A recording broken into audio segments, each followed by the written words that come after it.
날이 3월 5일 6일이 전국이 저런 분위기였습니다. 예. 저는 3월 5일 경기 지역, 3월 6일 서울 지역을 참여했는데 영상에서도 워낙 열기가 뜨겁지만 현장의 열기가 훨씬 더 뜨거웠습니다. 예. 그래서 이게 이미 민중들이 미국을 반대하고 당당한 주권을 가진 나라로 가자라는 투쟁이 시작되었다라고 느껴질 정도로 뜨거운 열기였고요. 무엇보다는 한미합동 군사훈련에 대한 우려, 그 우려들이 실제로 시민들을 참여하게 움직이게 만들었던 가장 큰 기폭제였지만 또 이제 코로나 때문에 워낙 밖을 못 나오지 않습니까? 그 평화 1만보 속에 자기 건강도 지키고 나라의 건강도 지키고 바람도 쐬고 이런 분위기 때문에 시민들의 동참이 굉장히 뜨거웠던 것 같아요.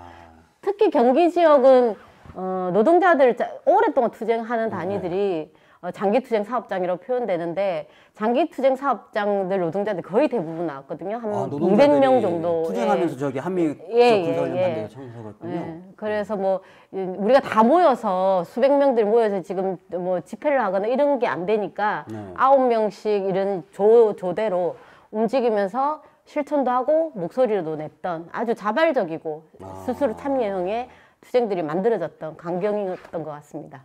저렇게 이렇게 이제 한 9명씩 이렇게 거리를 두고 이렇게 줄을 짜가지고 이렇게 하면서 이제 1만보, 1만보 행진을 했다는 거군요. 실제로 이게 이제 진보연대와 민중공동행동의 링크로 이제 신청자를 받았는데요. 신청자들이 너무 많았어요. 그런데 이제 코로나 이제 방역 단계 때문에 이제 경찰에서는 지속적으로 사람 수를 줄여달라고 계속 요청을 했거든요. 나중에는 이제 지역에서 이제 수도권 는 서울로 집중하는 것으로 되어 있는데 경기와 인천의 동지들은 6일 날은 경기와 인천에서 좀 해주시고 서울에서는 이제 서울 동지들을 주로 하겠다 이렇게 전환을 돌리기까지 우리 참가자를 제한시켰던 초유의 일이 벌어진 거죠. 그 1만보 그 걷기 운동에 아주 참가하기가 쉽지가 않습니다. 그렇죠. 당첨률이 아주 세네요. 인천에 있는데 인천에 몇몇 분들은 우리는 꼭 서울을 가야겠다. 노비를 해야 되는 상황이었습니다. 그렇군요. 그런 정도로 열기가 좀 뜨거웠습니다. 이 한미 연합 군사훈련에 대한 좀 반대 목소리가 이렇게 지역과 그다음에 각 부문 노동자 뭐 이렇게 시민들 그다음에 이런 데서 굉장히 저렇게 열기가 뜨거웠군요. 저 이렇게 보도가 잘 안 나갔죠. 그래서 요즘 언론들 왜 그런지 모르겠는데 저게 연합뉴스에는 떴었어요. 저 장면이. 근데 보통 우리 사회가 연합뉴스가 뜨면 다른 언론들 다 받아쓰기를 하지 않습니까? 그렇죠. 통신사에서 나오고. 근데 요즘은 연합뉴스는 보도가 됐는데 다른 언론들 거의 보도가 안 됐습니다. 그래서 이게 되게 우려가 돼요. 앞으로 뚜껑을 덮고. 앞으로 이런 실천들이 중앙 언론들이 이런 의도적일지는 모르겠지만 이렇게 이제 보도가 안 하면 국민들이 일방의 목소리 듣지 않습니까? 안 쓰면 쓰게 해야죠. 더 크게 활동해야 되고 또 민플러스의 역할도 큽니다. 그래서 여기 나오셨군요. 근데 어디서 오셨어요? 누구신데? 자기소개는 하고 해야 될 것 같아요, 그죠? 제가 먼저 소개 드리겠습니다. 뭐 양쪽에서 노트북까지 켜고 이래 준비가 아주 불량하죠. 저는 민주노총 2월 5일까지 민주노총 부위원장과 통일위원장을 역할을 했었고 20년 가까이 이제 노동운동으로서 역할을 해왔었는데요. 이번에 이제 노동자들의 투쟁과 더불어 노동자 민중들의 나라를 위한 한국 진보연대라는 곳에서 좀 더 큰 투쟁, 세상을 바꾸는 투쟁을 만들어 가겠다는 야심찬 포부를 가지고 이번 한국진보연대 자주통일위원장으로서 일하게 된 엄미경입니다. 그 유명한 민주노총 통일위원장 엄미경 통일위원장님께서 이제는 한국진보연대 자주통일위원장이요. 전에 환영식을 했는데 극한 직업을 얻게 됐다고. 그 월급은 주나요? 한국진보연대에서? 제가 지금 한국진보연대 이제 한 달 분위기 적응 중인데요. 가장 적응이 안 되는 게 정말 극한 직업이고 이제 땡땡 만원 땡땡 만원의 활동비를 주는데 대체 지금까지 애 있는 가족들이 어떻게 살았는지 너무 궁금해요. 아, 그러게요. 예, 그래서 좀 긴장이 걸리고 있습니다. 그 굉장히 장기 근무를 하고 계시는 그 자기 소개 해주시죠. 극한 직업만 16년째 한국노조 정책위원장 주재수입니다. 지난번에 제가 김장호 위원장님하고 그 노동자 농민 빈민의 그 정책 책임자들하고 진보하라 2021년 예, 진보하라 그 유튜브를 찍었어요. 그런데 많은 분들이 보시더만요. 그래서 뭐 조회수도 좀 높고 그리고 특히 연락 오시는 분들이 많아요. 그런데 정말 안타까운 거. 그 강연을 섭외를 해야 되는데 유튜브를 잘 봤다. 그러니까 유튜브로 퉁치시는 거예요. 그런 문제가 생기는 거예요. 강사인데 그 강의도 좀 불러주시고 그래야 되거든요. 그리고 이제 뭐 강의도 강의지만 디프리하면서 이런저런 얘기를 해야 되는데 강의가 안 들어와요. 강의가 큰일 났네. 여러분들 이게 잘 하셔야 되는데요. 여기 유튜브로 나가는 거는요, 반밖에 얘기를 안 합니다. 그렇죠. 우리나라에 국가보안법이 있잖아요. 그리고 이제 그 운동이라는 게 또 이렇게 나름대로 이렇게 작전적인 측면이 있기 때문에 그걸 다 공개할 수가 없어요. 그래서 진짜 찐 얘기를 들으시려면 강연을 부르셔야 돼요, 우리 정책위원장님이. 그런 부작용이 있는 줄 몰랐습니다. 그 유튜브로 퉁치시면 안 됩니다. 그거는 절대 대처되지 않는다는 거. 꼭 강조 말씀드리겠습니다. 예.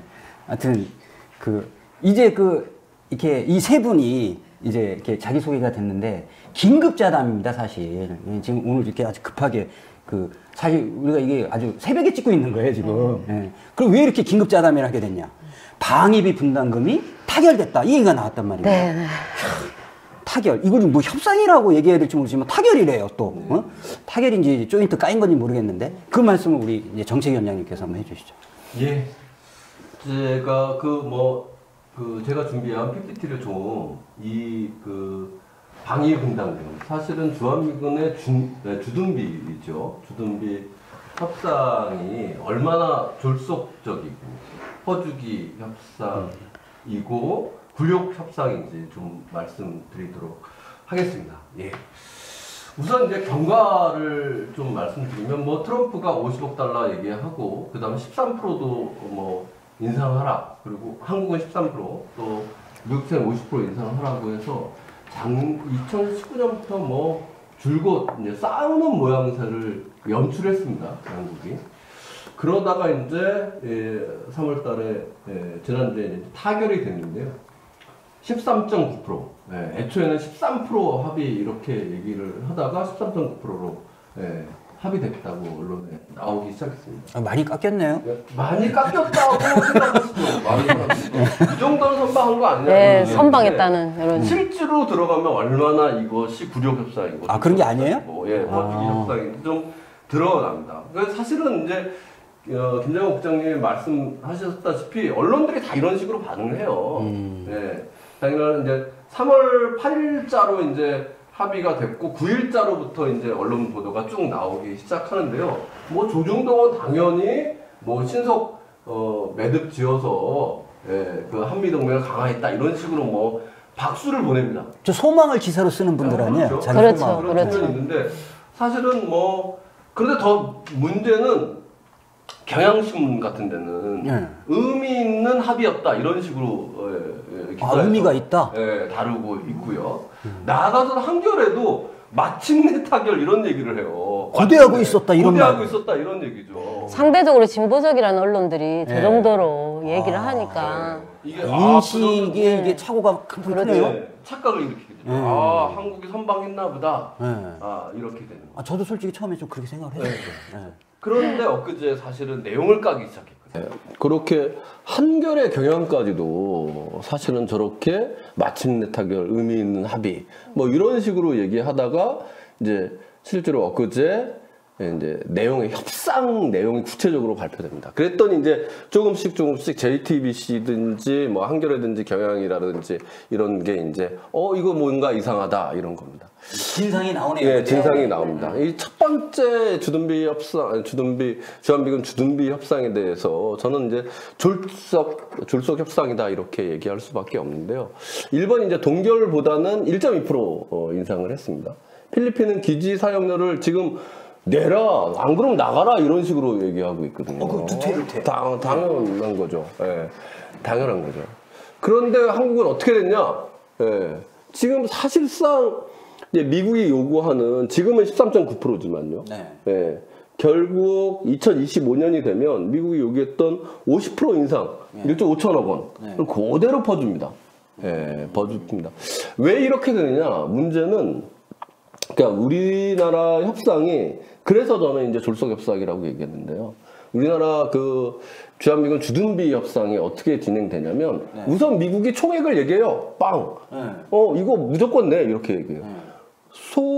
소요 예산과 관련해서 전혀 얘기를 않고 무조건 내라고 합니다. 그러니까 우린 끌려가다고 미국은 나중에 그 총액에 대해서 요렇게 분담하겠다 이런 식으로 얘기를 해요. 그러니까 지르고 보는 거네요. 지르고 보는 거죠. 예. 그런데 일본은 어떻게 하냐 상대적으로 수요 충족형입니다. 자세하게 예산 전체적으로 주일미군의 예산이 어느 만큼 들어가는지를 따지고 거기서 일본이 얼마만큼 하겠다 이렇게 되는 거죠. 원래 계산은 그런 식으로 하는 그렇죠. 거잖아요. 모든 장사가 그런 거 아닙니까? 모든 합의가 그런 거죠. 그래서 총액형을 우리가 계속 따라다 보니까 미국이 그냥 던지는 거에 쫓아갈 수밖에 없어요. 50% 인상이면 50%, 아니면 뭐 5조 인상이면 5조 인상, 이런 식으로 따라갈 수밖에 없죠. 이런 근본적으로 이걸 그러니까 프레임 자체가 그거보다 조금 적게 그렇죠. 이제 주게 되면 뭔가 감사한 듯한. 미국이 요구하는 거에 맞춰서 우리가 가는 거죠. 그래서 이제 졸속 협상이다 이렇게 좀 말씀드릴 수 있습니다. 그리고 더 문제는 이제 아시다시피 국방비. 요번에 13.9% 올렸고요. 매년 국방비 상승만큼 올리겠다라고 하는데 국방 중기계획에 따르면 2021년부터 6.1%씩 상승을 합니다. 거의 그 한 5년 동안 300조 정도 쓰는 것 같은데. 그러니까 엄청나게 쓰는 거죠. 그런데 저 보시면 물가 상승 왜 국방비를 반영하느냐? GDP 수준도 있고 물가 상승률도 있는데 그런데 뻔합니다. 잠시 이제 화면 좀 띄워주시면요.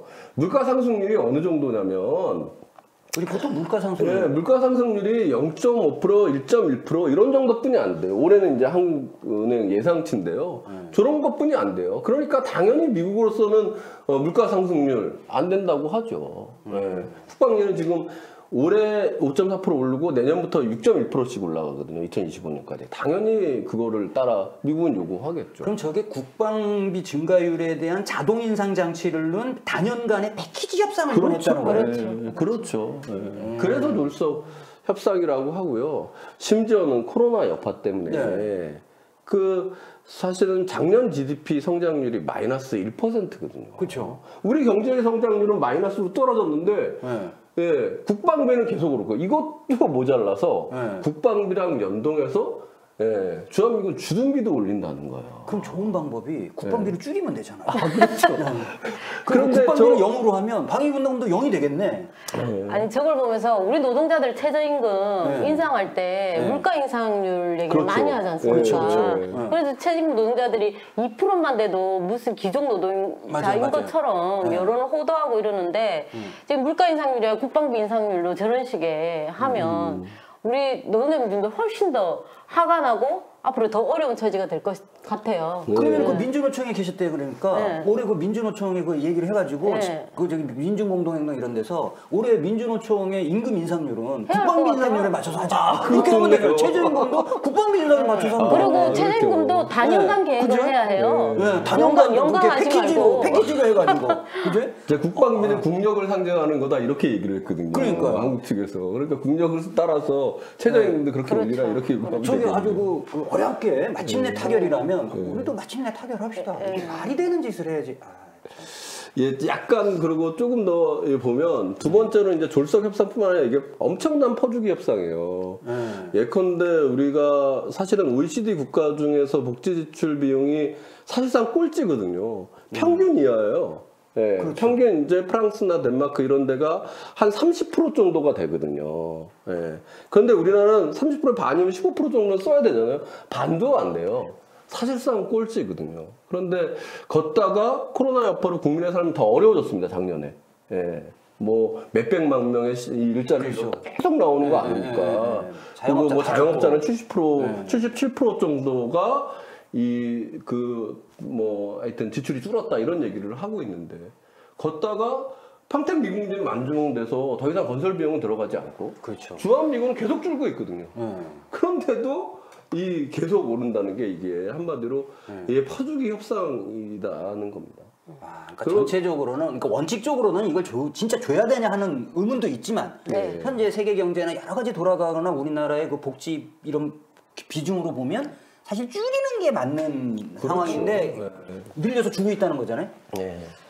그리고 제가 이제 이것에 이제 퍼주기 협상이라고 하는 것은 사실상 그 트럼프의 인상과 관련해서 바이든이 후보 시절에 이건 동맹을 갈치행위라고 얘기했거든요. 맞아요. 동맹에 대한 갈치행위라고 했어요.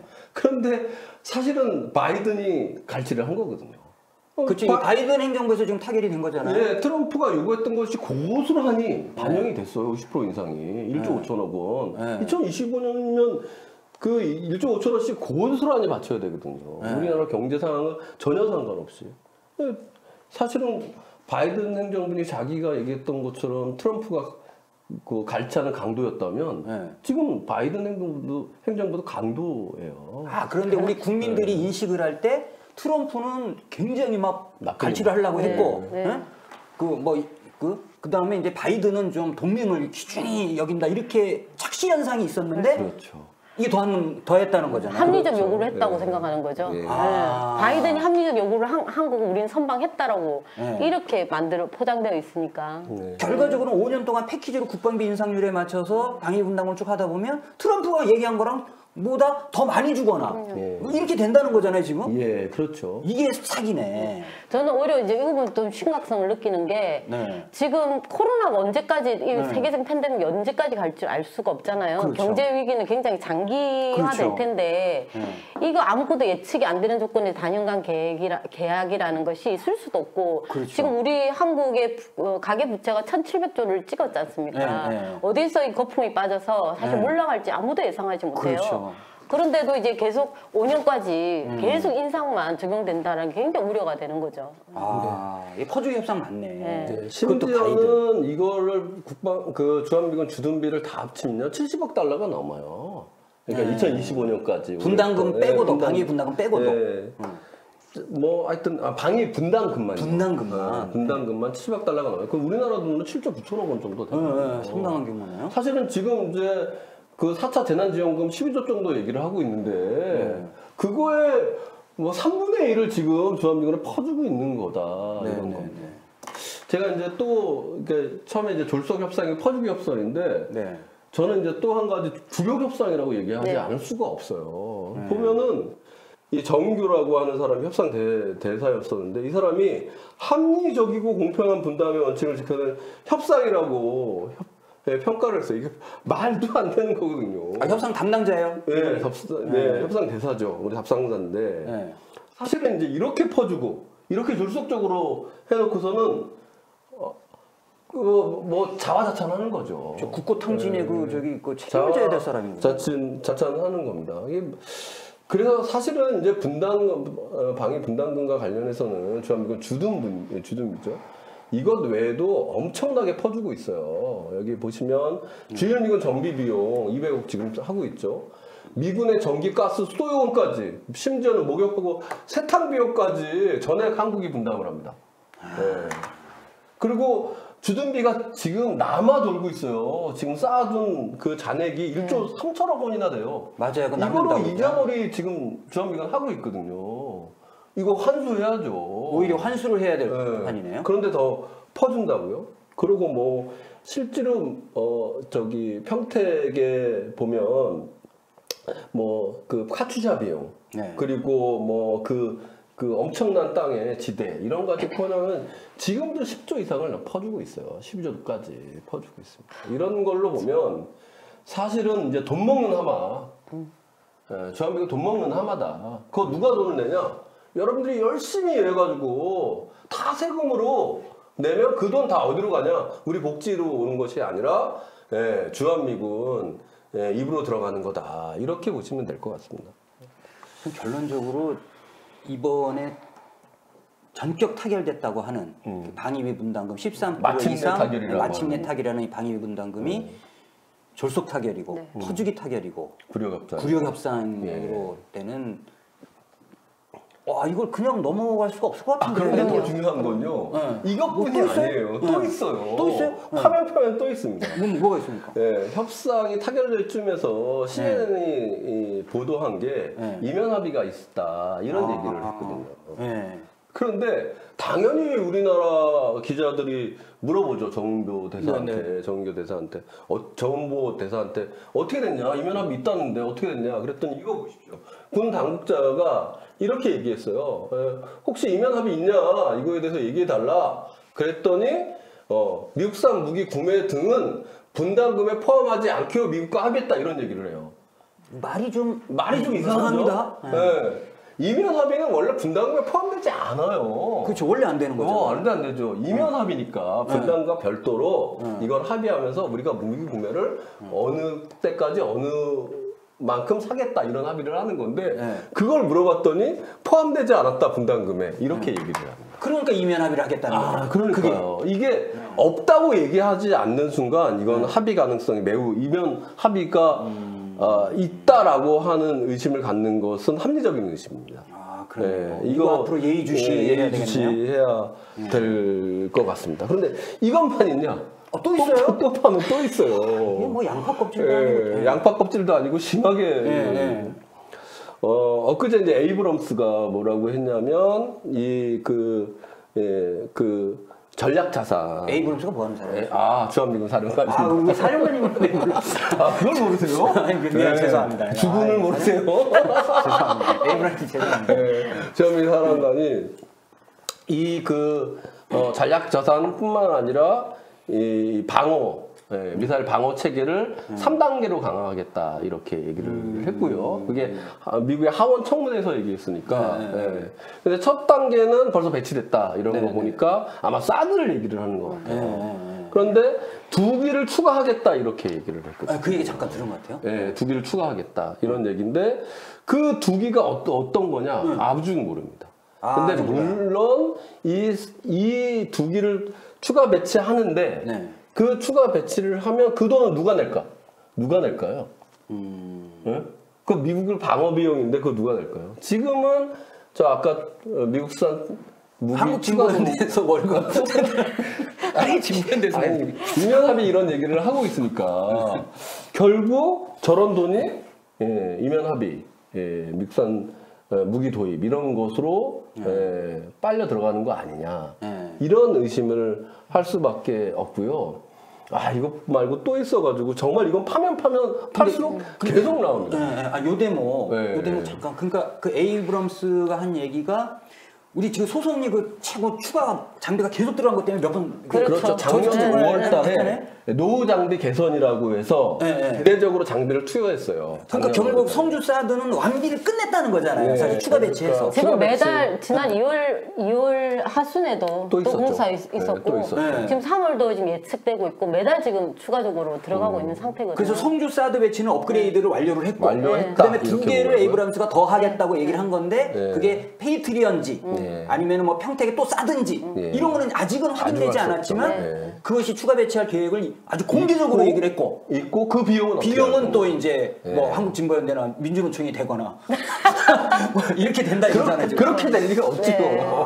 한국 정부가 내고 한국 세금으로 한국 국민들의 세금으로 결국 충당될 수밖에 없는 이번에 최저임금도 인상 안 되겠죠. 그럼 최저임금을 빼가지고 여기다 주는 거예요. 그렇죠. 묵직비가 여기서 빼서 일로 주는 거예요. 정말. 그렇군요. 근데 이것만 아니라 또 있다는 거예요. 또 있어요? 이게 까도 진짜 양파 같은 건데요.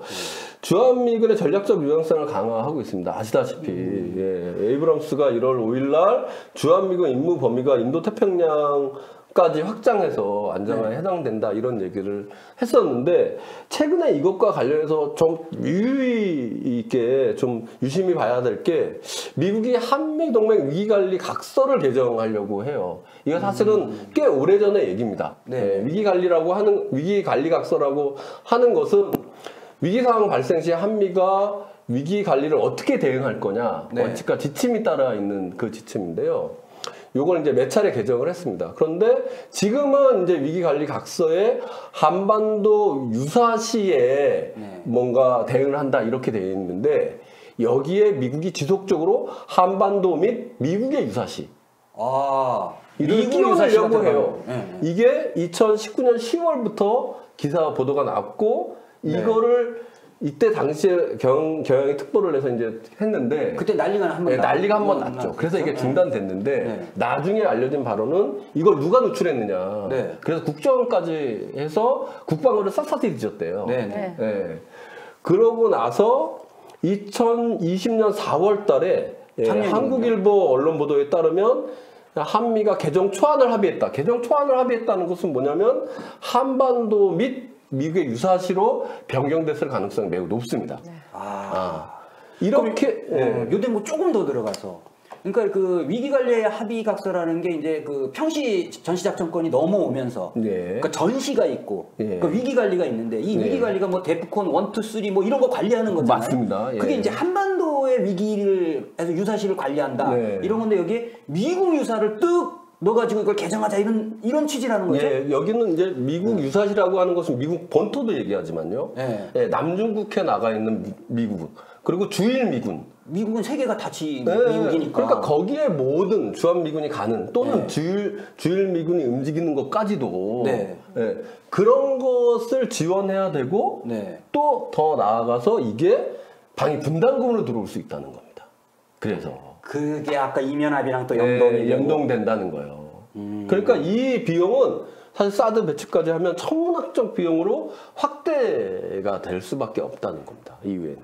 근데 이게 지금 그 위기관리 각서가 지금 개정이 밑에서 은밀하게 추진이 되고 있고 이게 슬슬 언론적으로 지금 나오고 있다는 거잖아요. 언론적으로 나오고 있죠. 개정 초안에 합의했다는 보도가 벌써 나오기 시작했고 이게 지금 올해 초에 다시 이 얘기가 꺼내지는 것은 결국 방위 분담금 바이든 행정부의 요구에 따라서 이게 다시 수면 위로 올라올 가능성이 매우 높다 이렇게 보시면 됩니다. 먹고 살기도 힘든데 이렇게 신경 쓸 게 자꾸 늘어나오죠. 골치 아프네. 합리적 이제 의심들이 그냥 합리적 의심이 아닐 수 있는 게 7일날 협상이 타결되고 미국 무부가 바로 입장 발표를 했지 않습니까? 기간이든 내용은 전부 발표하지 않는 조건에서 근데 굉장히 의미심장한 이야기들을 했었어요. 그러니까 주둔비 주한미군 주둔비에 관한 언급이 아니라 인도 태평양 전략에 맞는 의미 있는 협상이었다라고 평가를 합니다. 그럼 이런 것들이 굉장히 포괄적 내용들이 포함되어 있을까 충분히 추적 가능한 맞습니다. 스스로 발표를 해버린 거거든요. 그럼 요 대목에서 이 방위 분담금 협상 관련해서 또 그 자꾸 지금 몇 개의 양파 껍질 이거 말고 또 있고 있는데 또 있습니까? 이제는 이런 정도가 되면 사실은 이제 졸속 퍼주기 협상이고武력 협상인데 이거 그냥 가만둘 수는 없거든요. 그렇죠. 우리 세금으로 나가고 그래서 뭔가 이 합의를 주한미군 주둔비를 폐기가 답이다 이런 투쟁을 좀 해야 됩니다. 사실 이런 것을 아는 것뿐만 아니라 투쟁 소개는 제 거 아닙니까? 제가 계속 얘기할 기회를 잡고 죄송합니다. 투쟁은 제 몫이니까. 그렇죠. 아니 지금 방위 분담금 처음에 이렇게 돼서 이게 선방한 거 아니냐 이 여론이 너무 압도적이다 보니까 이제 소위 이제 진보 진영도 이 대응에 대해서 되게 하루 이틀 곤욕스러웠던 것 같아요. 근데 우리 되돌이켜 보면 방위 분담금 협상을 저지하기 위해서 2년 가까이 투쟁을 한 거거든요. 방빼라 해가지고 그럼요. 했잖아요. 그리고 어쩜 그 성과로 작년에 결국 타결하지 못하고 올해까지 넘어온 어쩜 우리들의 투쟁의 힘이었다라는 자신감을 다시 좀 되새겨야 할 기회일 것 같아요. 그래서 일단 이제 보통 협상 결과가 발표되면 이제 끝났네. 이런 정서들이 존재하지 않습니까? 그래서 끝나지 않고 이 투쟁 지금부터 다시 만들어가야 한다라는 자신감, 투쟁에 대한 자신감이 저는 제일 중요한 1차적 주문으로 좀 드리고 싶어요. 아, 이게 끝난 게 아니다. 이제 시작이다. 왜 그러면 이 굴욕협상이 발표가 되고 지금 이제 그 미국의 국방장관 들어오지 않습니까? 여기서 이제 공식적으로 발표하겠다라는 건데 이것뿐만 아니라 이제 국무회의, 대통령 서명 이 과정이 우리에게 아직 남아있고 그다음 가장 중요한 건 이 협상을 해도 결국 국회 비준이에요. 네. 비준거리죠. 이번 국회가 이것을 비준하느냐 안 하느냐의 문제죠. 네. 그래서 우리는 여전히 투쟁하고 여전히 이 협상을 막을 수 있는 투쟁의 기회가 있다. 그러니까 절차가 남아있네요. 그럼요. 아직. 남아있죠. 그래서 좀 지금 그런 입장에서 투쟁 계획을 좀 고민하고 있는데 이제 외교부가 이 협상 내용을 좀 발표하면서 이거 아니다라는 분노가 지금 만들어지고 있거든요. 네네. 이제 언론들도 기조가 많이 바뀌었지 않습니까? 맞습니다. 네. 그래서 지금은 이제 그 방위분담의 굴욕협상에 대해서 내용을 폭로하고, 그래서 기자회견과 우리들의 입장을 발표하고, 전국적으로 이와 유사한 뭐 시국회의나 대표적 기자회견들, 그리고 17일날 민중운동행동에서 전국적으로 1천인 1천곡 1인 시위를 비롯해서 이제 여론 투쟁들이 준비를 진행하고 있습니다. 그래서 그거와 연동해서 되어 있고 가장 중요한 건 이제 이 투쟁이 협상을 알리는 투쟁 1단계 하면 저는 아마 국회 비준을 저지하기 위한 투쟁 태세로 준비 들어가야 한다라는 생각이 들어요. 국회 비준을 막아야 된다 반드시. 지금 국회가 3월 임시국회가 진행되고 있거든요. 3월 2일부터 19일까지 임시국회예요. 근데 아무래도 이번 3월 임시국회 다루기 너무 다급하죠. 아무리 우리가 굴욕적 한미관계이지만 그래도 이렇게 다급하고 절속적으로 3월 임시국회에서는 못 다룰 텐데. 그렇지는 않겠죠. 그 정도는 있고 설마 그 정도는 안 되겠죠. 그럼 이제 4월 보궐선거 이후에 국회 어느 시점에 비준이 될 텐데 국회의원이 국민의 목소리를 들어야죠. 그리고 180석의 여당 의원들이 있는 거잖아요. 그래서 물론 그들 믿고 있을 수는 없고 우리가 압박하고 국회가 국민의 목소리를 듣고 비준을 거부하라라는 이런 투쟁들을 준비해 나가고 있습니다. 그럼 이 준비를 아주 야무지게 해야 되겠군요. 특히 17일 날은 매우 중요한 투쟁이 잡혀있지 않습니까? 전국 1천인 1천곳 투쟁들 그리고 대표자들 뭐 기자 각급 지역과 각 단체들 대표자들 기자에게 입장 발표들이 나갈 예정에 있습니다. 그렇군요. 이게 방위분담금 문제와 관련해서 트럼프가 날강도인 줄 알았더니 바이든이 더 날강도더라. 완전히 삥 뜯는데 완전히 더 도사더라. 이게 이제 방위분담금 협상으로 난 거. 이걸 이제 대한민국 국회에서 비준해달라고 지금 그렇게 한다는 거잖아요. 그 국회의원들이 그 비준을 할 것 같은데. 그런데 이제 또 이게 잘 보셔야 될 게 우리 촛불항쟁을 거친 우리 민중이 이 자주라고 하는 목소리를 크게 내고 있거든요. 2019년에 보면 2019년에 보면 돈 없으면 나가라고 하잖아요. 돈 없으면 나가라. 사실은 우리가 반미투쟁 굉장히 오래 했지만 주한미군을 향해서 돈 없으면 나가라. 이것은 한 단계 업그레이드된 문제이십니다. 자주의식이 확실히 깊어지고 심도해졌다 이렇게 얘기를 할 수 있거든요. 그래서 이렇게 자신감을 잘만 만들면 이게 투쟁을 잘만 만들면 또 국민들이 또 함께 해줄 거고 그런 점에서 국회 비준 싸움 해볼만 하다 이렇게 봅니다. 방위분담금 국회 비준을 저지하자. 국회의원 스스로 거부하게 만들어야죠. 국회의원들이 또 스스로 거부를 해야 되고. 진짜 몇 명이 나올지 한번 이렇게 손을 다지면 꼽아봐야 되겠네요. 기대가 됩니다. 아까 그 천인 그거 며칠 날 뭐 한다고 그랬죠? 그 방위분담관에서? 3월 17일입니다. 17일 날. 1천인.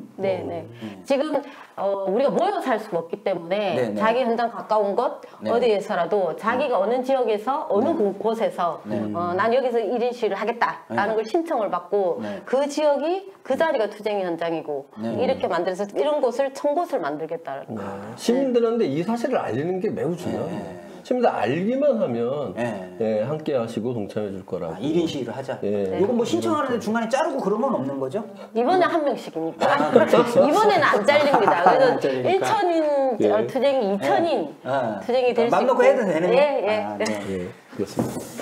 자, 그럼 얘기를 조금 더 들어가서 이게 이제 방위비 분담금 문제만 있는 게 아니고 아까도 막 까고 하면 막 계속 나오잖아요. 그게 큰 그림으로서 좀 이 문제를 또 봐야 될 것 같은데요. 그 말씀을 좀 정책위원장님 좀 해주시죠. 예, 이게 큰 판이 돌아가고 있습니다. 쿼드라고 하는 게 사실은 이제 뭐 저는 중국 때리기 동맹이다 이렇게 얘기하는데 쿼드가 돌아가고 있고요. 쿼드 정상회담이 어저께 아니죠, 오늘 새벽 2시에 있었습니다. 결과 발표가 막 나고 있는데요. 거기서 북핵 폐기의 원칙을 합의했다 이렇게 얘기를 했습니다. 북핵 폐기라고 하는 거는 북핵 폐기요? 네, 북핵 폐기. 예, 사실은 이제 북핵 폐기 뭐 여러 차례 얘기했던 거 아니냐 이렇게 얘기했지만 그 트럼프 행정부의 공식 워딩은 한반도 비핵화였습니다. 싱가포르 합의가 그거죠. 예, 한반도 비핵화였습니다. 북핵 폐기가 아니고 한반도 비핵화였어요. 그런데 이거를 한반도 비핵화는 완전히 지우개로 싹 지웠고요. 테이블 아래로 깊숙이 쓰레기통에 잡아갖고 북핵만 들고 나왔다라고 하는 점에서 놔두고 왜 북핵만 얘기를 해요? 거대한 변화가 있는 거다 이렇게 보는데요.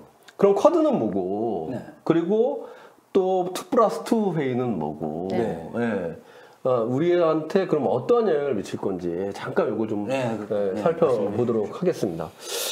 미국이 이제 쿼드로 중국을 때리기를 시작을 했는데요.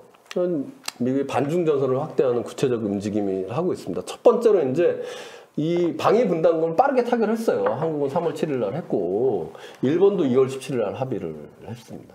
그러고 나서 다음 단계가 이제 쿼드 정상회담을 오늘 새벽에 했고요. 그 다음에 15일부터 17일까지 미국의 블링컨하고 오스틴 국무장관 국방장관이 일본을 방문합니다. 그리고 연이어서 7월 18일 한국을 방문합니다. 일본 갔다 이제 한국 한국 갑니다. 그리고 국무장관은 알래스카를 가서 알래스카에서 왕이를 만납니다. 중국의 외교부장을 만납니다. 거기까지 쭉 이제 일정을 하고요. 이게 굉장히 두 가지 의미가 있는데 첫 번째는 미국이 국방장관 국무장관이 다시 2+2 회의를 한다는 것은 이거는 사실 이제 오바마 정부 로 돌아가는 거다 이렇게 보는 거예요. 그리고 첫 순방지 국무장관 국방장관의 첫 순방지가 다 아시아예요. 피벗 아시아 이후에 중동보다 동맹이라고 하는 유럽보다 더 아시아가 중요하고 아시아가 중요했고 특히 중국 대리가 중요했다. 직접 와서 이제 정리를 하려고 오는 거네요. 그렇죠. 그렇게 좀 봐야 된다 이런 거고요. 제가 이제 요거는 미국은 명확한 입장을 가지고 있습니다. 쿼드라고 하는 것은 인도와 일본과 미국과 오스트리아, 호주 이 다이아몬드 그들은 이제 민주주의 다이아몬드라고 합니다. 네 개 국가죠. 쿼드. 그런데 여기에 한국과 베트남과 이게 쿼드 플러스 알파입니다. 쿼드 플러스 알파. 그래서 제가 쿼드 플러스 알파. 엊그제 그 4.27 시대연구원 그 손정목 부원장하고 저기 그 유튜브 할 때도 아니 민 플러스에 그 플러스를 갖다가 빼줘가지고 쿼드 플러스 이런 거 지적적인 재산권에 상당히 문제가 있다고 주장을 한 적이 있어요. 웃자하시는 얘기죠. 아니 민 플러스는 계속 플러스 되고 좋고. 이거는 미국의 압박 동맹이고 저는 이제 한미 동맹을 갈치 동맹이라고 얘기하는데 갈치하는 동맹이라고 얘기하는데 이 쿼드는 이제 중국 때리기 동맹이다 이렇게 얘기하는데 이 때리기는 어디까지 가냐면 그 6월 달에 이제 G7 회의가 있는데요. 이 G7 회의 참관으로 호주 그리고 한국, 인도, EU를 초청했습니다. 그래서 이거를 D10 회의라고 하거든요. D10. 민주주의 10 뭐 이런 거.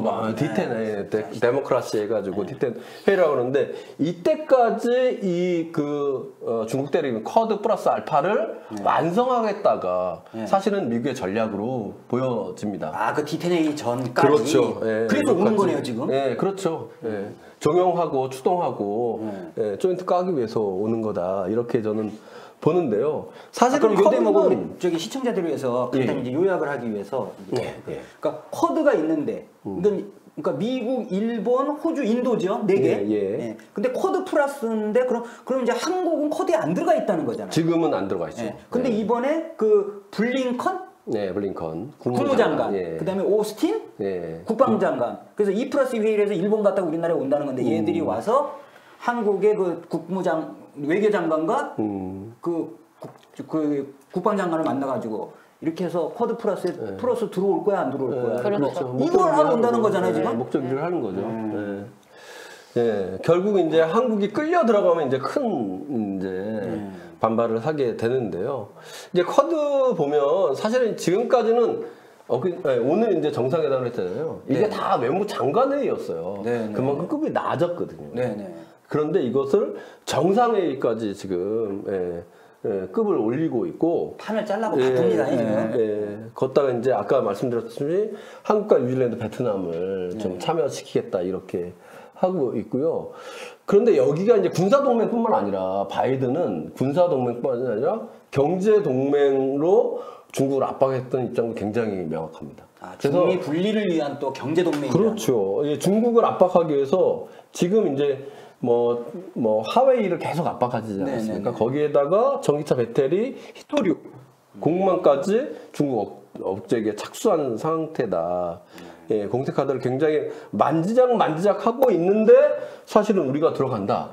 그러면 어떻게 될까? 이건 그럼 우리 중국하고는 사업을 어떻게 합니까? 그러니까 이게 이제 큰 문제인데요. 이거 잠깐만 보시면 중국이 계속 호주를 보라고 하거든요. 우리나라 정부한테. 왜 호주를 보라고 하냐면 이겁니다. 작년에 혹시 기억하실지 모르지만 트럼프가 중국을 때리면서 그 코로나 중국 역학조사 해야 된다. 중국이 발원지 아니냐, 일부러 퍼뜨렸던 거 아니냐 이런 얘기를 막 했어요. 그런데 여기에 호주가 편을 들었습니다. 이거 중국 조사해야 된다. WHO를 공격하면서 공격을 했습니다. 그랬더니 호주가 반격을 시작하거든요. 중국이 반격을 시작하거든요. 그 중국의 반격이 처음에는 이제 석탄을 이제 제한했습니다. 그런데 지금은 어디까지 갔냐면 정격적인 수입 금지 조치까지 발표했어요. 그런데 호주와 중국이 이제 수출과 수입이 어느 정도냐? 호주가 두 번째 석탄과 관련해서 중국의 두 번째로 많이 합니다. 상당히. 걷다가요. 사실은 호주의 대중국 수출액이 미국과 일본, 한국과 인도에 합친 것보다 많아요.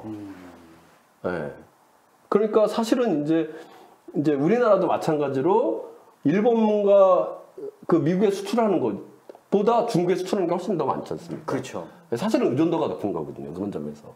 근데 쿼드 플러스에 들어가면 호주장 난다? 그렇죠. 이거 상당히 심각한데요? 걷다가 이제 지금은 완전히 중국이 호주한테 여기에 석탄뿐만 아니라요. 농산물. 그리고 호주산 소고기. 이런 것들 전부 보복 관세를 매기는데 보복 관세가 무려 200%가 넘어요. 뭐 수출하지 말라는 거죠. 사실상 무슨 조치죠. 그런데 여기다 플러스 알파를 계속 하겠다가 중국 정부예요. 결과적으로 우리가 쿼드 플러스 알파에 들어간다. 그러면 우리 사드 보지 않았습니까? 사드의 보복 조치 보지 않았습니까? 그거는 이제 사실은 1단계에 불과하다는 겁니다. 그러니까 미국 애들이 문재인 정부한테 네가 나의 친구인지 아닌지 확인하고 싶어. 쿼드 플러스 알파 이러고 있다는 거잖아요. 그분이 쫄아 있고.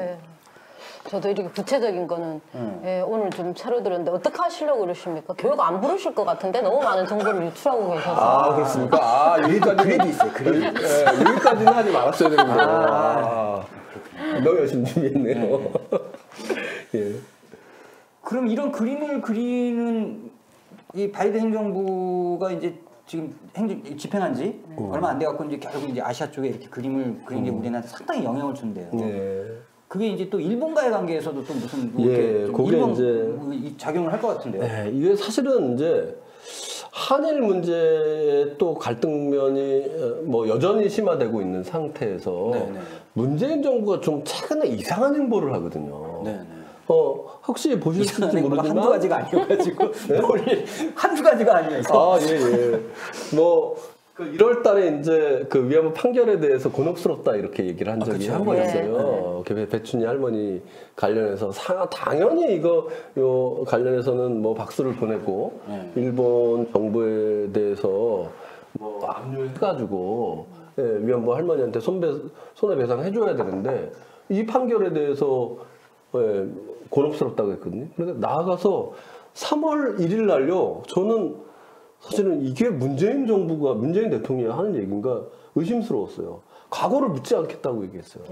일본에게. 과거를 묻지 마세요. 네. 아니 3.1절이 그게 항일 독립운동이 아주 아니 여전히 강제동원 문제, 그리고 위안부 문제, 또 심지어는 일본은 여전히 우리나라에 수출 규제를 하고 있어요. 풀렸다는 얘기 못 들으셨잖아요. 그런 문제 하나도 안 풀렸거든요. 전혀 나아가지 않았어요, 한일 관계. 그런데 과거를 묻지 않겠다는요. 너무 이상했거든요. 역사의식이 시작화되는. 이거 왜 그러냐. 이상하지 않을 수가 없잖아요. 그런데 이 화면을 잠깐 보십시오. 외교 안보 라인, 바이든 행정부 외부 안보 라인에 그 토니 블렁건이 아까 브링컨이 국무장관이라고 했고 웬디 셔먼이 부장관이 저 완전 대구 강경파 아니에요? 네, 대구 강경파이면서 이 사람들이 어떤 얘기를 하냐면 이 사람들이 전부 다 그 오바마 정권에서 그 블링컨은 그 당시에 부장관을 했고요. 맞아요. 네, 웬디 셔먼은 대북 정책 조정관을 했었어요. 그때 한일 문제를 이 사람들이 어떻게 풀었냐면 일본 위주로 해결했어요. 그래서 2015년에 위안부 합의 12월에 있었던 거죠. 그 위안부 합의를 종용했던 사람들이 당시의 부장관 브링컨과 당시의 정책조정관 웬디 셔먼이었어요. 아, 위안부 합의를 주도했던 애들이 주도했던 사람들이에요. 웬디 셔먼은 심지어는 그 기억나실지 모르겠지만 한일 위안부 갈등 문제를 부도덕한 정치인의 정치 수수라고 얘기했어요. 그런 얘기를 했던 사람입니다. 그러고 나서 한일 위안부 합의를 종용했던 사람들인데 이 사람들이 지금 장관이 되고 부장관이 됐어요. 당연히 이 문제를 일본 위주로 해결을 할 가능성이 높고 왜 그러냐? 한미일 동맹을 강화해야 되니까. 그렇죠. 그리고 미일 동맹을 핵심 축으로 그 하위에 한미 동맹을 넣는 것이 미국의 쿼드 플러스 알파의 핵심 전략이거든요. 그러니까 미국 애들이 지금 우리더러 일본하고 강제 결혼하라는 거잖아요. 그렇죠. 두들겨 패면서 우리는 싫다는데 그게 미국의 인도태평양 전략의 핵심입니다. 그러니까 이렇게 알아서 기는 건데 이게 그러면 언제까지 어떻게 흐름이 될 거냐? 제가 보기에는 7월달, 6월달에 G7 협의 아까 얘기했죠. 7월달에 도쿄올림픽이 있습니다. 그 전까지는 아마 이 한일 위안부 문제, 강제동원 문제를 정리하려고 할 거다고 보여져요. 그럼 무슨 문제가 되냐면 이 한일 위안부 문제를 어떻게 해결할까요? 그래서 정부가 지금 만지작 하고 있는 게 대위 변제라는 얘기를 꺼내고 있습니다. 이게 무슨 얘기냐면 당연히 강제 동원 징용 노동자들한테 일본 정부가 사죄하고 배상해야죠. 위안부 할머니한테 사죄하고 배상해야 될 책임은 일본 정부한테 있는 겁니다. 그렇죠. 그런데 그거 하지 않고 사죄는 그냥 뭐 어물쩍 이제 넘어가고 한국 정부가 돈 주겠다는 거예요. 그 주한미군 그 오염 사태도 우리가 전부 돈 주고 하는 거랑 똑같은 짓을 똑같은 문제, 역사 문제에서도 대위 변제라고 하는 게 한국 정부가 돈 주겠다. 그리고 나중에는 일본 정부한테 받겠다고 얘기하지만 일본 정부가 주겠습니까? 그럼요. 그게 다 지 돈이요? 다 국민들 혈세 아니에요? 뭐. 아니 근데 리가 없죠. 우리가 이미 그 2019년에 이제 그 강제 역사 문제가 불거지면서 이게 수습이 안 되니까 기억나실 정 문희상 안이라고 발표가 난 적이 나왔어요. 이미 정부는 그 윤곽이 있어요. 그 대체 문희상 안의 골격은 그 위로금을 국민 모금으로 위로금을 먼저 정리하겠다 이렇게 한 거잖아요. 저는 이번 대위 변제도 그런 차원과 거의 비슷하게 흡사하게 진행되고 있는 거다라고 보는 거죠. 그래서 이 문제도 사실은 위안부 문제 그리고 강제동원 징용 피해자들 문제 이 문제가 다시 불거질 수밖에 없다. 그래서 이 대응을 잘 준비할 필요가 있다고 봅니다. 아 이것도 예의를 주셔야 되겠네요. 아 근데 오늘 이렇게 저기 우리 세 분 이렇게 세 분이 아니라 하여튼 두 분 모시고 이렇게 토크를 하다 보니까 제 어떤 느낌이 드냐면 우리가 이제 일제 식민지하에서 이제 그 강제징용을 당하고, 네. 그다음에 전쟁에 그냥 강제 동원이 돼갖고 막 태평양까지 가서 죽고, 그다음에 위안부 끌려가서 성노예로 막 이렇게 당하고 살았는데, 지금 그 아까 뭐 그 위기관리 합의 각서니, 네. 방위비 분담금이, 그다음에 쿼드 플러스 알파니, 그다음에 뭐 대중 대북 뭐 인도 태평양 전략이니, 이 모든 것에 이 한미동맹이 이 한반도에 국한되는 게 아니라 크게 확장을 하는 이걸 보니까 우리나라 병사들이 그 일제시대 때처럼 거의 그러니까 미국의 본토 방위군으로 총 들고 복무하는 거다. 주한미군 방위군으로.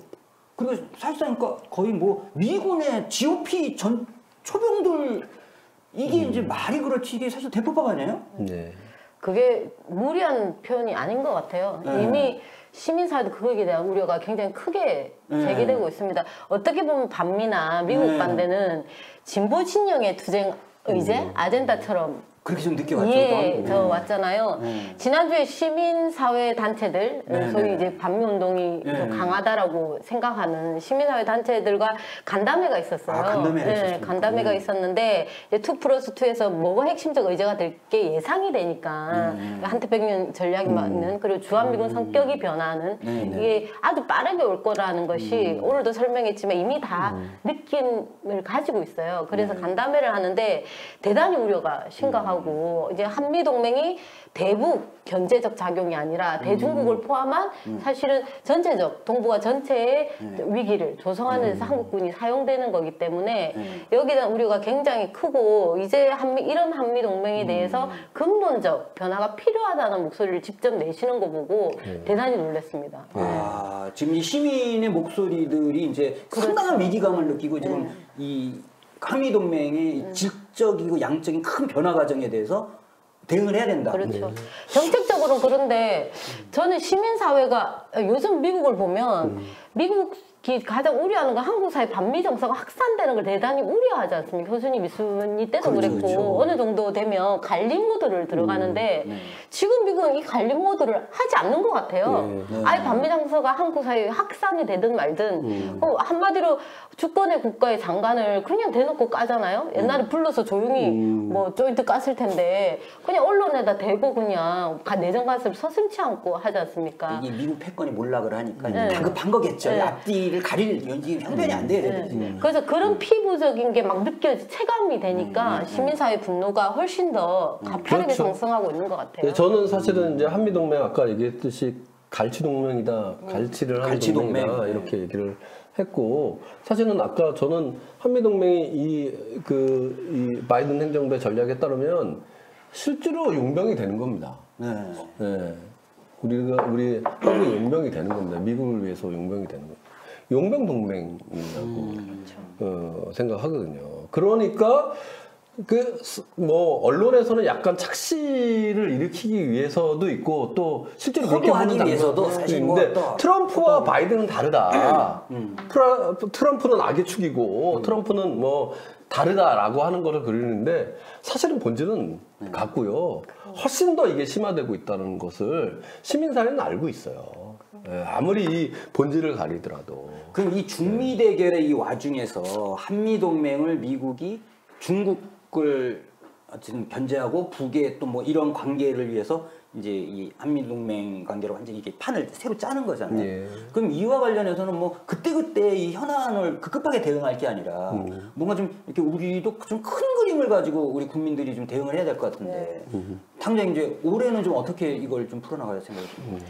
예, 아직 이제 전반적으로 아까 시민사회에서도 미국에 대한 내정간의 진화 도를 넘어서는 내정간 반미 정서가 확장되고 있고 진보 진영들도 이제 여기에 대해 더 구체적인 이제 불만, 분노가 축적되고 있지 않습니까? 그 대표적인 게 지역을 중심으로 이 투쟁들이 굉장히 완강하게 진행되고 있어. 우리 확장성 있게 예를 들면 부산의 세균전 실험실, 그 대단했죠. 폐기는 지금도 20만 시민이 함께 했고 이게 단순한 서명이 아니었거든요. 뭐 자기 생일까지 다 기록하고 하는 거라 20만이 훌쩍 넘었어요. 코로나 시기에 그거 했으면 거의 총궐기라고 봐야죠. 그러니까 그리고 지금 부산시청에서 시가 다발하고 기다림의 광장을 한 달째 지금 가고 있는 거 않습니까? 오히려 이게 부산 시민들이 여론이 더 모아지고 있는 상황이에요. 그래서 이런 경우, 그 다음에 저기 대구 경북 지역이나 서울이 미군 기지가 떠났는데 환경오염 굉장히 심각하잖아요. 그렇죠. 네, 이것도 이제 소파로 이 환경오염 치유 비용도 우리 돈으로 해야 하는 이거에 대한 분노와 시민들의 투쟁들이 지금 모여지고 있는 거죠, 분노가. 소송이 사드도 마찬가지입니다. 이거는 아까 사드 추가 배치 문제도 그렇고 이 투쟁들이. 그러니까 지역에서 이미 반미 투쟁들이나 미국을 반대하는 이런 완강한 투쟁들이 지역 전선들이 만들어지고 있다. 지역에서? 예. 축적되고 만들어지고 높아지고 있고.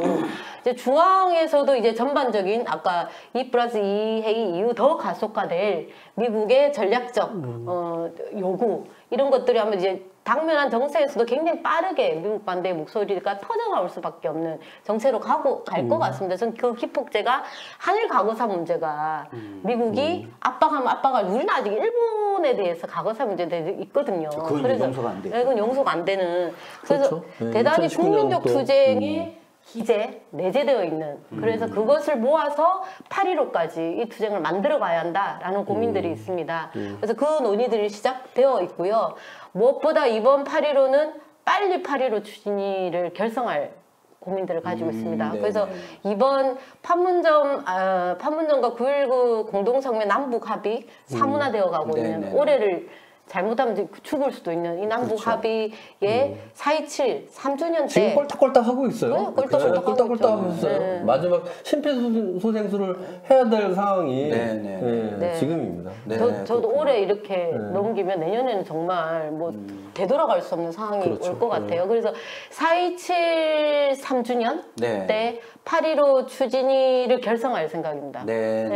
우리 그간 8.15 추진위 한 6월 말이나 7월 초나 이렇게 빨리 하자고 하지만 실제로 이렇게 해왔잖아요. 올해는 4.27부터 8.15 투쟁을 준비한다. 그리고 그 투쟁은 이제 지역에서부터 그리고 이 가파른 정세 속에서 벌어질 미국 반대 국민적 목소리를 모아내는 투쟁으로 8.15를 만든다.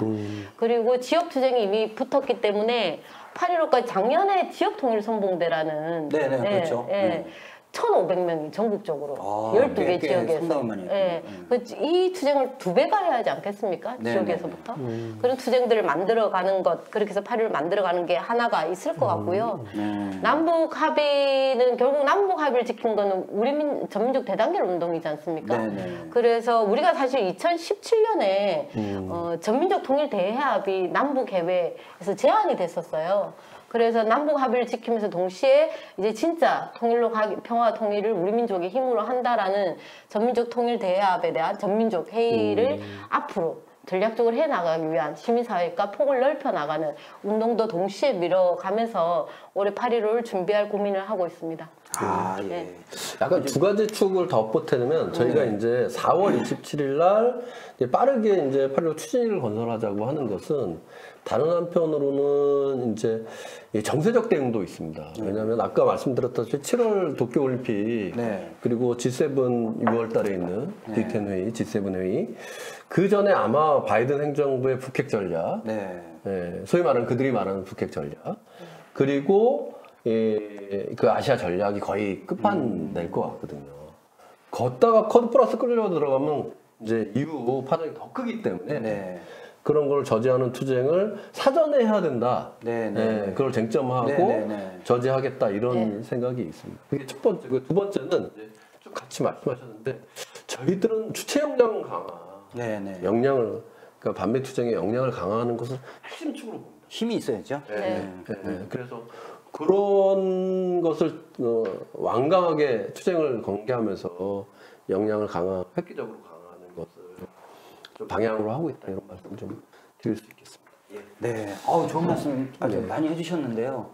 결국 이 몰락해가는 미국이 자신의 패권을 유지하기 위해서 한국을 끌어들여 가지고 지금 이제 올해 이 바이든 행정부가 상당히 급박하게 다양한 조치로 지금 한국을 압박하면서 여러 가지 일들이 벌어지는데 이거를 우리가 방위분담금 비준 반대서부터 이제 또 4.27을 거쳐서 8.15 가는 이 광정에서 이제 맞받아쳐서 시민사회와 함께 크게 이렇게 지역을 모으고 이렇게 해갖고 대응을 해나가겠다라는 구상을 오늘 말씀을 정말 고맙습니다.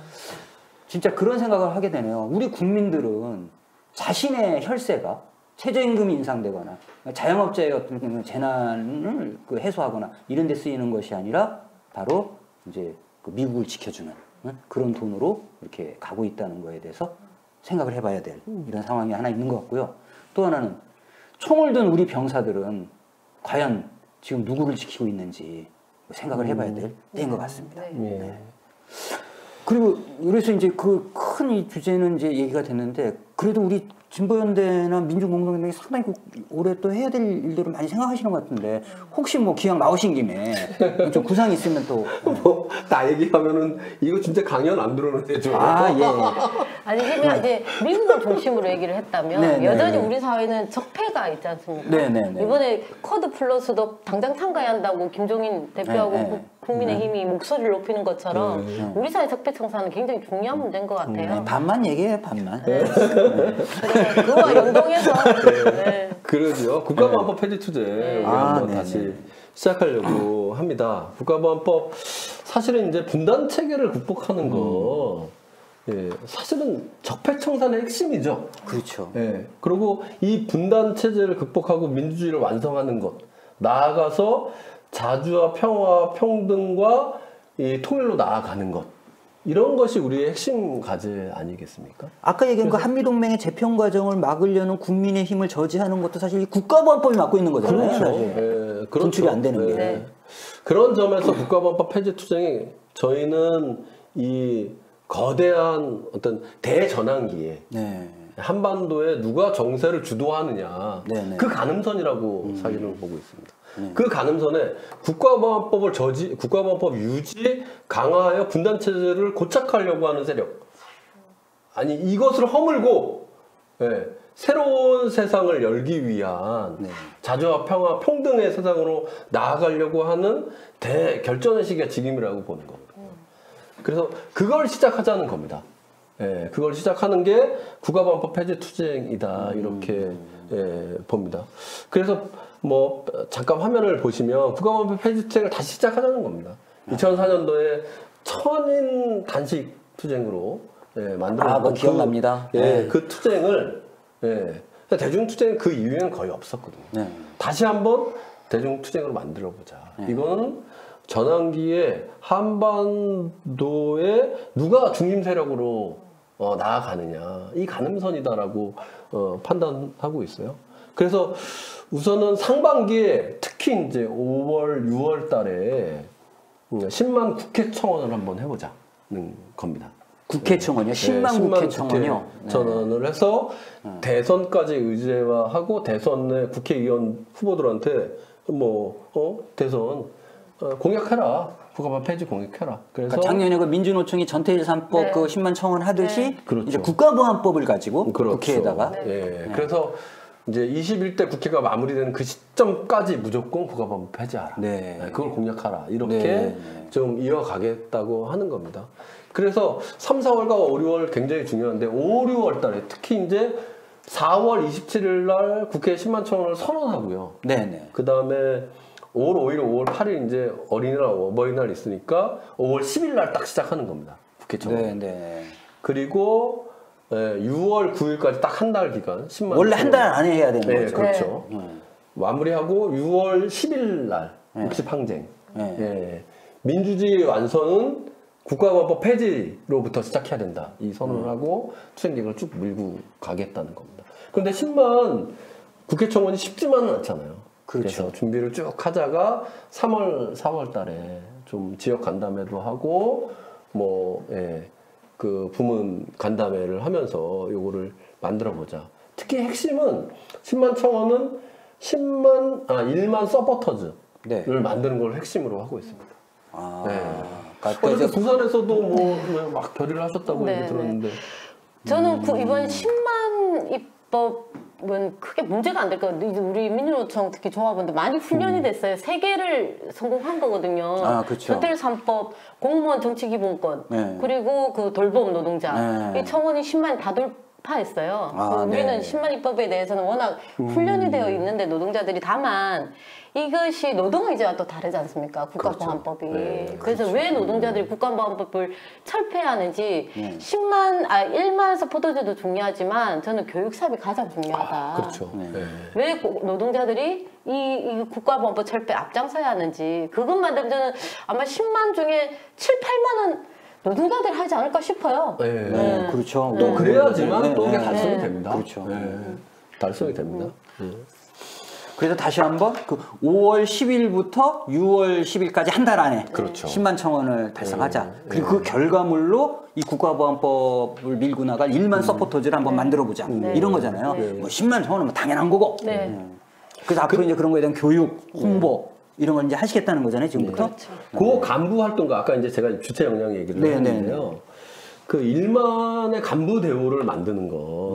이게 저는 사실은 8.15의 1만 단체 선언으로 이어지고요. 그리고 그 1만 명이 다시 일어나서 하반기 민중총궐기를 만든 거다. 이렇게 보겠습니다. 그래서 그런 과정에서 역량이 계속 축적되고 그것을 정치적으로 조직적으로 성과를 남는 것이 이제 우리 국가보안법 투쟁의 정책 의미다 이렇게 볼 수 있습니다. 사실 이 분단 적폐 중에 적폐인 국가보안법 체제를 그대로 두고 어디 가서 그 민주주의 한다고 그 쪽팔려서 그 얘기하면 안 되죠. 그리고 뭐 K 방역 잘했다 이러고 자랑할 게 아니라 K 민주주의를 하려면 이 국가보안부터 없애고 얘기를 해야 말이 된다. 이제 이런 취지로. 유엔에서 그렇게 폐기 권고를 했는데도 사실은 못 들은 척 하잖아요. 그렇죠. 생겨난 거죠. 그래서 오늘 이렇게 이 새벽부터 이렇게 이제 주재진 정책위원장님 그리고 오늘 새로 이제 이렇게 유튜브로 이렇게 등장하신 엄미경 한국진보연대 자주통일위원장님. 아주 오늘 하여튼 재밌는 토크였고 또 진지하고 아주 그런 토크였습니다. 오늘 이것으로 마칠까요? 인사드리고 마치겠습니다. 고맙습니다. 감사합니다. 수고하셨습니다. 수고하셨습니다.